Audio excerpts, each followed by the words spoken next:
Hello, my name is Sarah Duggar and I am a painter, printer, and muralist. I live in Dover, Ohio, and I've recently done an artist residency at Dover High School. And I'm applying for the teaching artist to be on the teaching artist roster.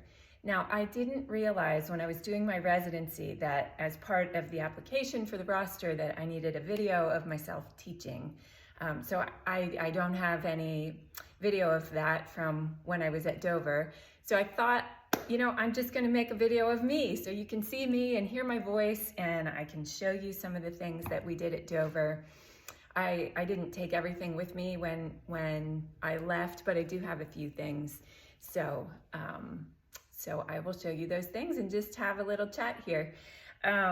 So this residency, this capsule that I'm doing, it can be as intense as you would like it, as involved in terms of materials and all that kind of stuff. Or it can be, you can just kind of use what you have. For starters, this is kind of where we start.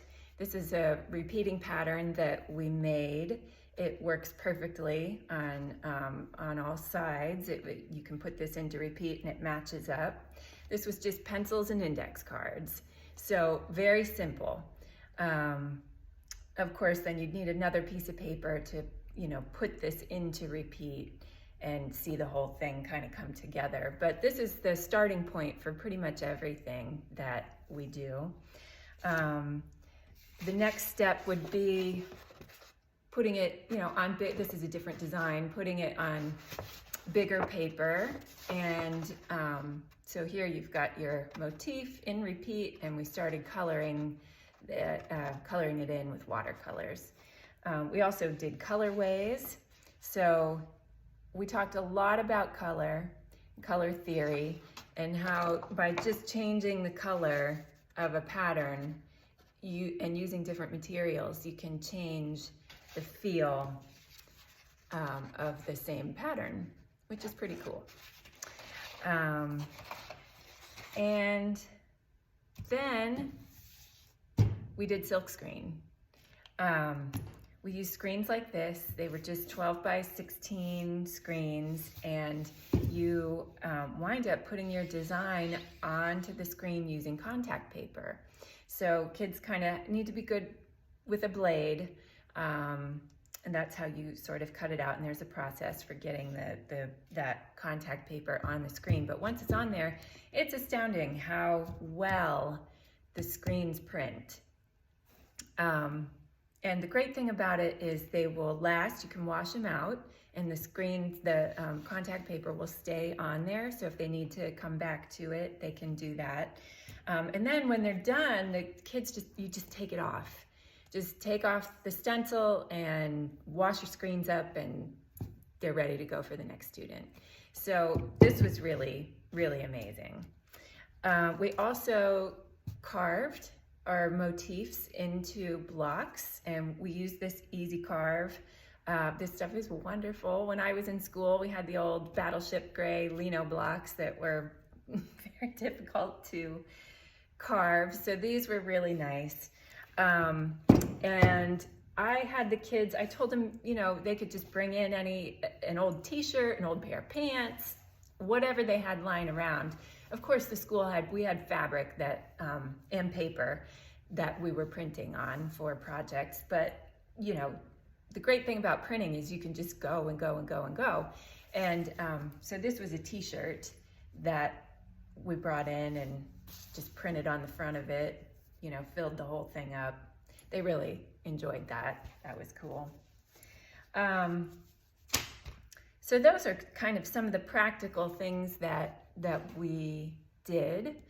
I really enjoyed teaching the kids about the applied art of surface design and textiles.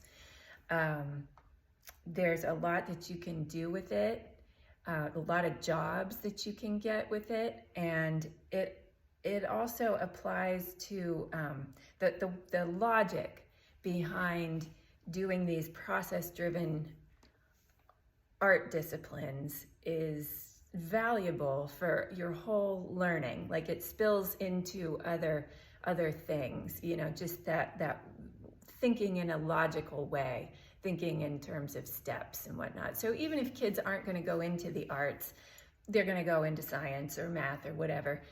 You know, the logic behind the steps of screen printing and block printing and creating repeating patterns is helpful. It's a good exercise for the mind. And we also did talk a lot about job opportunities within the applied arts, either, you know, as a textile designer, surface designer, working at as a colorist for Mercedes-Benz, you know, picking out colors for cars, designing wrapping paper and mugs and everything. I mean, really, you know, everything passes by a designer, I feel, these days. Even things you don't think of, like a pencil sharpener. It's more industrial, maybe, design, but still applies in the applied arts, I would say. I also really enjoyed connecting with the teachers and sort of helping them through these sort of process-driven disciplines. Because Dover didn't have, they were doing block printing, but no screen printing. And you know, it's one of those things you kind of need some stuff, you know, the screens and the stencils and the ink and the fabric and all that. Oh, and that was another thing. The students built mobile textile printing tables. So when you print on textiles, you need a padded table because the best practice is to pin the fabric down so it doesn't move on you. So they really enjoyed building those tables. It was fun. They got to use staple guns and, you know, that's a big deal. But the other thing was they were building them for other kids to use in the future. So that was kind of, they felt like pioneers, I think. It was kind of, you know, doing something new and different in the school. That part of it was really cool. Let's see.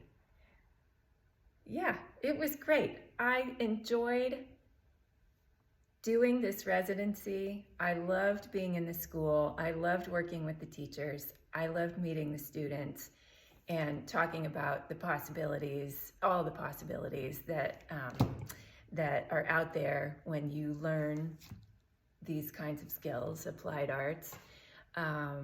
We didn't get so much into actual design.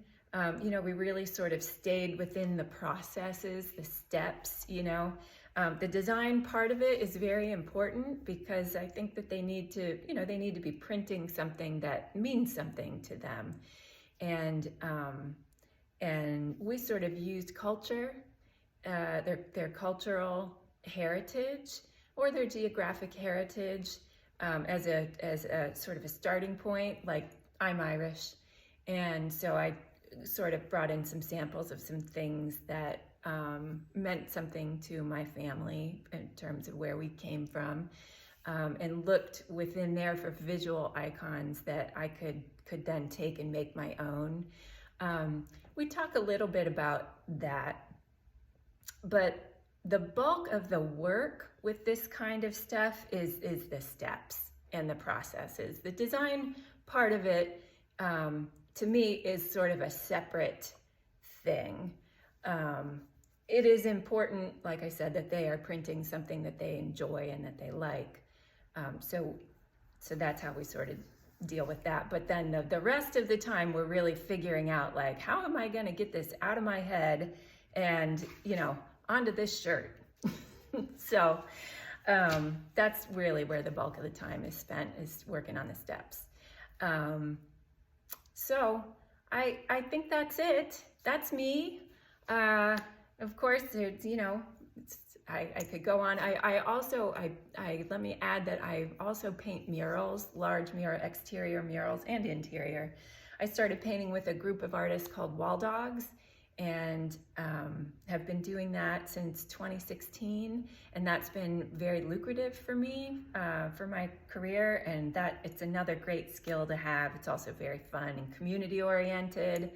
I'm the type of muralist who I will let anybody jump on a wall with me. I don't care, you know, if anybody never picked up a paintbrush before, that's fine, give it a try.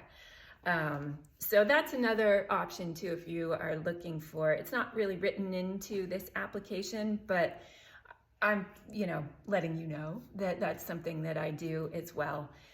If you might be interested in a workshop, or who knows. So anyway, I hope to meet you soon, and thank you for listening to me. Bye-bye.